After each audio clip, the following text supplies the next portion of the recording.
Would you see yourself as a uniter rather than a divider if you run in 2016? I would not use those words because those have been way overused.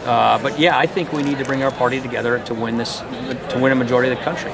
And so yeah, I think these principles are universal. I think we can take our message everywhere in every corner of this country, and I think we can win this election and save this country. I'm talking about 14 right now, and I think we can win the big election in 16. We, the Republican Party, and save this country from what I think is a very dangerous path that we're on. You repeatedly told Iowa Republicans Hey, Ben. They need to unite. Do you think there's a problem in the Iowa? Well, I just think, who was it? One of the Senate candidates mentioned, I think Clovis mentioned this. I think it's important to just talk about these things out in the open. And we have differences of opinion in the party. We should focus on the fact that we believe in the same principles. We have the same objectives. We may disagree from time to time on tactics, so let's put it all in perspective and come together and unify and focus on the tasks.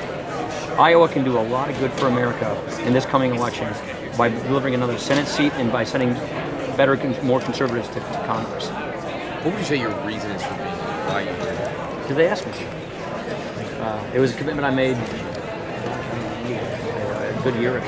So it's more fundraising than it is? Yeah, just helping the party. AJ asked me about a year ago, and it's a commitment. I keep my commitments.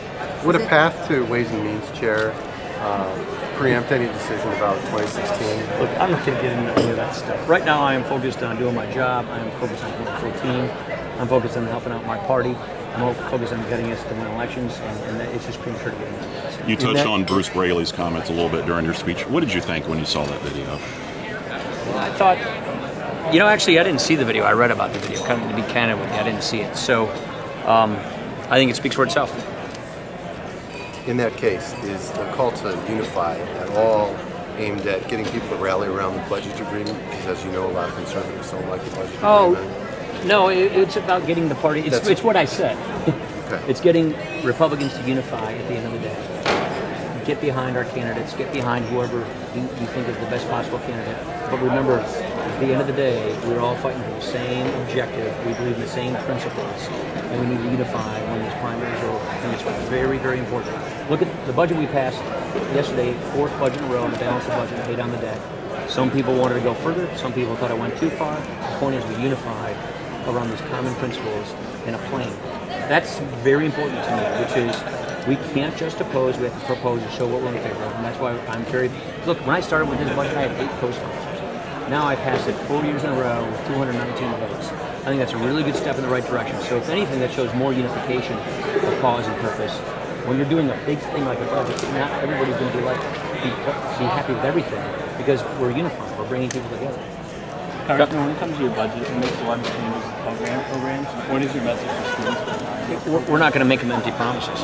We're not going to give a budget that says Pell Grants are, we're going to raise your Pell Grant and show you no way of financing it. We keep the maximum award right where it is, $57,730, and we fully fund it for a decade, which is very different than the empty promise that the Obama administration is making. They are proposing increases without showing how they're going to pay for it, and you have a huge cliff that comes up in the Pell Grant program. We don't think government should be making empty promises to people.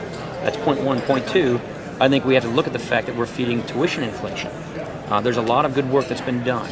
Richard Vedder's studies, a lot of these studies that are showing that the federal government in many ways is feeding high tuition inflation, and we need to go at the root cause of that as well.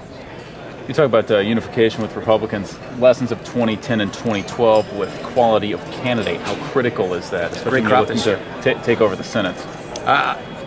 Look, I'm a House guy, so I'm not deeply focused on all the candidates. My understanding is that we have like some of the best candidates we've ever had. I hear that we have a fantastic crop of candidates coming up in 2014. I think we got 12 seats that are seriously in play. You were here for the governor's birthday party in November, and you're here tonight. You began both speeches with a little bit of a lament about 2012. When is that sour taste? It's I don't know if it's a sour taste. It's a lament because I was excited about getting on to fixing this country's problems. I thought we were going to balance the budget. We were going to get this economy growing. We were going to make the kind of changes that are necessary. Right now, we're stuck in the same path. And I think people see now that all of this big government in practice is a lot different than what it looked like in theory. The results are completely different than the rhetoric. People are losing health insurance. The cost is going up. We've got a debt crisis in the future. We're not doing anything to get this debt under control. The president's hollowing out the military. I can go on and on and on. So I just think that, I wish it would have been different. It's not. So we need to dust ourselves off and go back and try and show the country a better way forward and win elections so that we can fix this country's problems. Time for one more. There was a White House ceremony today saying goodbye to Kathleen Sebelius. What do you think is her legacy? Not a good one. I don't even know where to begin. I've had Kathleen come in and testify quite a bit over the years. We didn't think Obamacare was going to work in the first place. We thought just the foundation of this law was so fundamentally flawed, but it was worse than what we had anticipated. This web failure, this design flaw, this law is a complete fiasco. And I can understand why she's leaving. I don't wish her any ill will. I just think this has been a complete fiasco, and she was given an impossible task, which is to implement a law that just won't work.